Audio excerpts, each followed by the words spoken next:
Batu Sapi. Terima kasih, Datuk Speaker.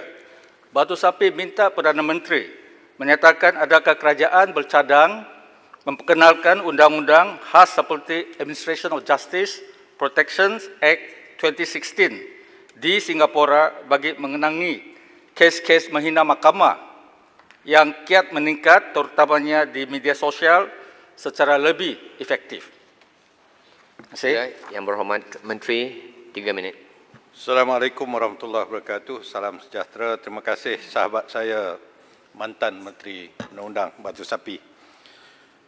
Tuan Yang di-Pertua, sebagaimana yang kita maklum bahawa apabila kita menyebut menghina mahkamah ataupun dengan izin contempt of court, ianya merujuk kepada kesalahan-kesalahan terhadap pentadbiran keadilan, iaitu sama ada mahkamah ataupun hakim, dengan izin an offence against the administration of justice. Buat masa ini, kerajaan sedang mengkaji keperluan untuk menggubal suatu undang-undang khusus bagi menangani kes-kes penghinaan mahkamah sebagaimana yang ada di Singapura, iaitu Administration of Justice Protection Act 2016. Dalam hal ini, Jabatan Peguam Negara sedang menjalankan kajian dengan membuat perbandingan dengan undang-undang yang ada di beberapa negara, umpama di India, United Kingdom, Singapura dan beberapa perkara yang lain. Kerajaan juga akan mendapatkan input daripada semua pemegang taruh yang berkepentingan dengan perkara ini, dan untuk maklumannya Yang Berhormat Batu Sapi, sebagaimana Yang Berhormat pernah maklum bahawa Jabatan Peguam Negara sebenarnya telah melihat perkara ini sejak daripada tahun 2010 lagi. Lama dah. Pada tahun 2013, suatu draft telah disiapkan mengenai perkara ini dan telah dirujuk kepada pihak mahkamah, dan mahkamah memberi suatu feedback yang agak baik. Pada tahun 2016, draft rang undang-undang telah pun di peringkat pengesahan oleh bahagian gubalan Jabatan Peguam Negara. Namun demikian, setahun sebelum itu ada berlaku suatu perkara di mana Kementerian Dalam Negeri telah membuat suatu pindaan terhadap Akta Hasutan Sedition Act yang melibatkan perkara yang melibatkan penghinaan mahkamah dan sebagainya, khususnya Seksyen 31C Sedition Act atau Akta Hasutan. Oleh sebab itu, perkara ini telah dikaji semula oleh pihak kerajaan untuk memperlengkapkan dan diselaraskan dengan pindaan yang dibuat. Buat masa ini, untuk makluman Dewan Yang Mulia ini, tidak ada undang-undang khusus di dalam negara kita ini bagi menangani kes penghinaan mahkamah, dan memandangkan tiadanya undang-undang ini, apa yang digunakan oleh mahkamah ialah prinsip common law ataupun common law principle, dan ianya juga sebagaimana yang diperuntukkan di bawah Akta Undang-Undang Sivil 1956, khususnya Seksyen 3.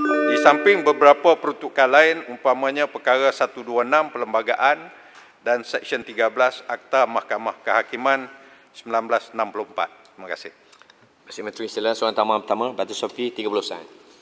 Terima kasih kepada Yang Berhormat Menteri yang hadir untuk menjawab soalan ini.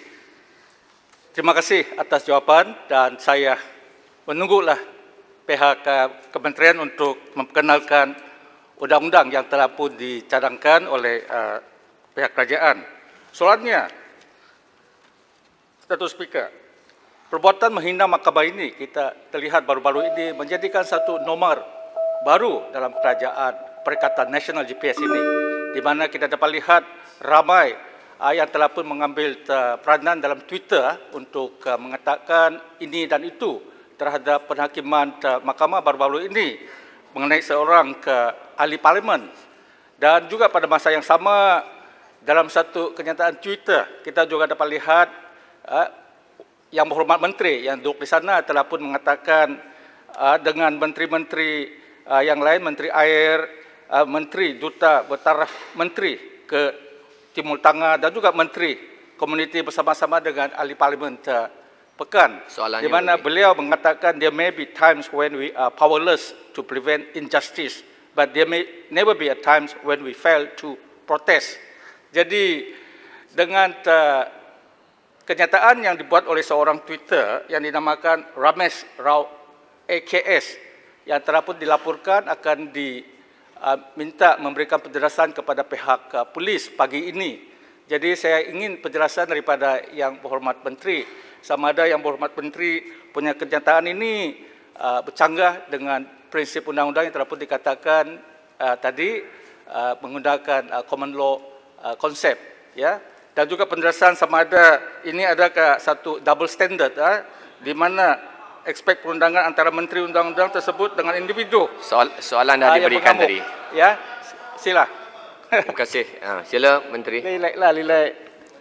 Terima kasih sahabat saya sekali lagi. Mungkin beliau merujuk kepada kunjungan saya dan beberapa pimpinan saya kepada Yang Berhormat Pekan pada malam beliau telah dijatuhkan hukuman oleh mahkamah. Untuk makluman Yang Berhormat Batu Sapi dan juga ahli-ahli Yang Berhormat, amalan sebegini bukanlah satu perkara yang luar biasa. Pada satu masa dulu, semasa Port Dickson telah dikenakan tindakan oleh parti dia dan juga oleh mahkamah, Presiden PAS pada masa itu telah berkunjung menziarahi Port Dickson. Pada masa itu bukan Port Dickson lah, saya kata Pematang Pau. Jadi itu amalan yang biasa. Yang keduanya, saya tak pasti yang dirujuk Twitter tu Twitter mana. Sama ada Twitter saya ke ataupun Twitter mana-mana pihak. Walaupun demikian, sebagai seorang pengamal undang-undang, saya juga tertakluk kepada undang-undang. Jika sekiranya apa yang saya lakukan tertakluk kepada undang-undang tertentu dan saya dipanggil oleh polis, saya bersedia untuk pergi ke balai polis memberi keterangan. Terima kasih. Terima kasih Menteri. Sekarang ke soalan tambahan kedua, saya menjemput Yang Berhormat Kuala Krai. 30 saat. Terima kasih Tuan Timbalan Dipertua. Soalan tambahan saya, Yang Berhormat Menteri, ialah bagaimanakah mahkamah mengendalikan kes-kes penghinaan mahkamah dengan ketiadaan undang-undang khusus mengenai penghinaan mahkamah ini. Mohon penjelasan Yang Berhormat Menteri. Sila Menteri. 2 minit 30 saat.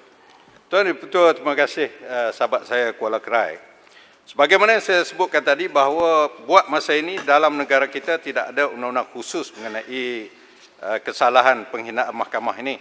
Namun demikian, ianya penghinaan mahkamah ini yang merupakan satu kesalahan tertakluk di bawah bidang kuasa mahkamah yang dilaksanakan melalui apa yang dipanggil kuasa sedia ada, inherent jurisdiction, inherent powers yang ada kepada mahkamah sebagaimana diperuntukkan di bawah perkara 126 Perlembagaan Persekutuan, Seksyen 13 Akta Kehakiman, Akta Mahkamah Kehakiman 1964 dan juga Seksyen 99A Akta Mahkamah Rendah 1948 yang dibaca bersama dengan perenggan 26 jadual ketiga Akta Mahkamah Rendah tadi. Tata cara pengendalian kes penghinaan mahkamah diperuntukkan sebagaimana di bawah aturan 52 Kaedah Mahkamah 2012.